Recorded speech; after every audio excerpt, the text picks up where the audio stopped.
¿Qué tal la información hasta ahora?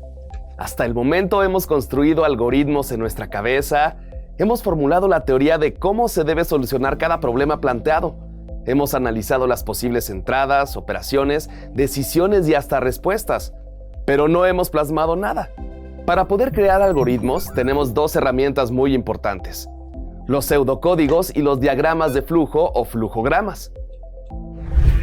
Ambos nos permiten plasmar el algoritmo. El flujograma nos permite ver el flujo de nuestros datos a través del algoritmo y el pseudocódigo nos permite escribir todas y cada una de las instrucciones que serán parte del futuro programa. Este último es el más cercano a la experiencia de programar, ya que estamos ocupando un lenguaje para desarrollar nuestro algoritmo. El pseudocódigo se basa en ocupar palabras clave que describen las acciones que estaremos realizando. Además, se rigen bajo ciertas reglas. Todas las palabras reservadas se escriben en mayúsculas. Si te preguntas qué es una palabra reservada, pues es una palabra que solo tiene el fin de describir una acción dentro del lenguaje de programación.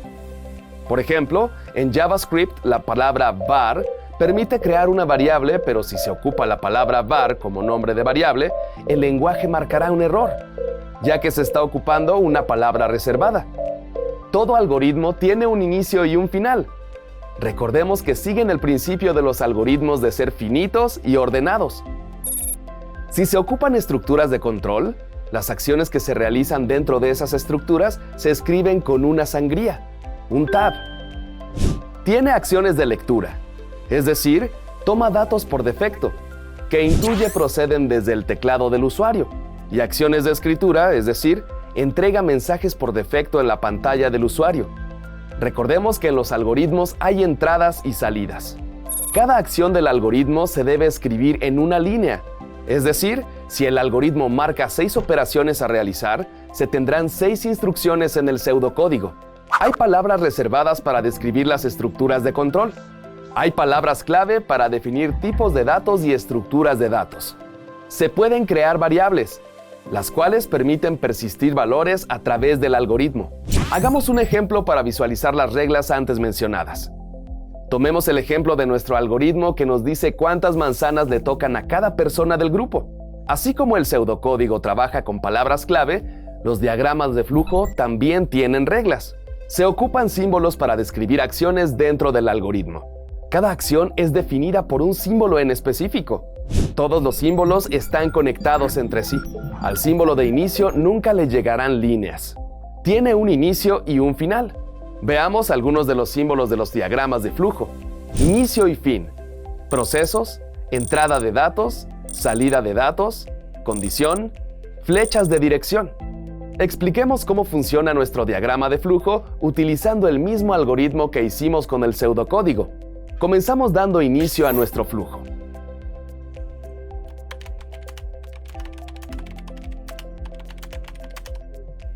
Tomamos entradas de datos, en este caso, número de manzanas y el número de personas en el grupo. Realizamos una operación. Realizamos una salida de datos y damos fin al diagrama de flujo. Observamos que las flechas indican cómo debe fluir y hacia qué siguiente acción se procede. Como puedes observar, cada vez nos acercamos al mundo de la programación. Los diagramas de flujo son una herramienta con la que estarás en contacto mucho tiempo, porque permiten ver el flujo de los datos a través del algoritmo y en muchas ocasiones también son usados para visualizar el proceso completo de un sistema o aplicación.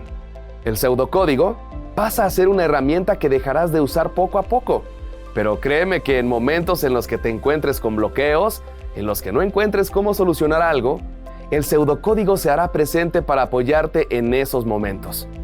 Existen diversos softwares que nos permiten crear pseudocódigos como psaint, siendo de los principales.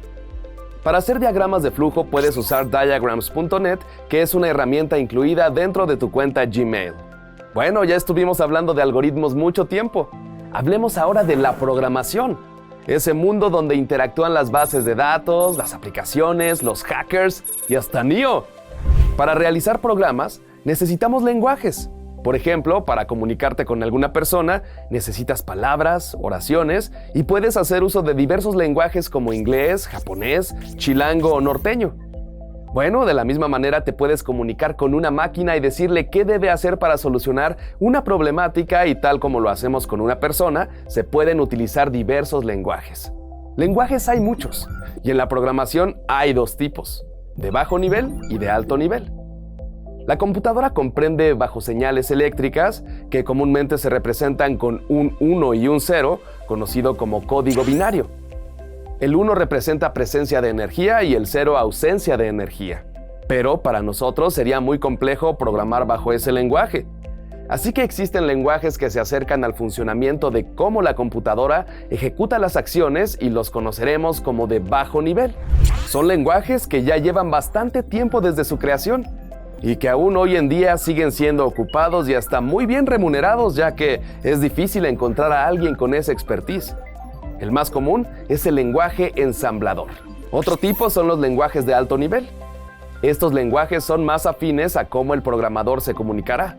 Es decir, tiene instrucciones basadas en palabras clave autodefinidas, como por ejemplo, if, else, while, class, function, que con el simple hecho de leerlas entendemos qué sucederá. Lenguajes de este tipo hay por montones. Pascal, C, Java, Python, JavaScript, etc. Quizá leyendo algunas fuentes encontrarás que existen lenguajes de medio nivel. Estos los definen como lenguajes que aún manejan comportamientos de tipo bajo nivel, capacidad de manejo de memoria o punteros, pero que ya manejan palabras clave autodefinidas como las de los lenguajes de alto nivel. Esto queda más a la interpretación del propio autor. A su vez, existe otra categorización dentro de los lenguajes de programación: interpretados y compilados. Los lenguajes compilados son aquellos que preprocesan todo el código generado y lo traducen a un lenguaje de bajo nivel, para que les sea más rápida su ejecución. Una de sus mayores ventajas es que será difícil que te sucedan errores en la ejecución, y una de sus mayores desventajas es que para distribuir una nueva actualización, por lo general necesitas instalar la última versión. El lenguaje más conocido es Java. Los lenguajes interpretados son lenguajes que son procesados en el momento de su ejecución, haciendo que la ejecución sea un poco más lenta, pero las actualizaciones de los mismos sea más rápida. Una de sus mayores ventajas es que podrás tener actualizaciones al instante al revisitar el recurso. Una de sus mayores desventajas son los errores en ejecución, ya que al ser procesados al momento de la ejecución por N situaciones, podríamos tener algún error. El ejemplo más conocido es JavaScript. Ambos tienen pros y contras. Ambos son muy buena elección para el desarrollo de soluciones. Ambos permiten la distribución del software. ¿Cuál es la clave para elegir entre uno y otro? Conocimiento del lenguaje por el equipo. Curva de aprendizaje de la tecnología.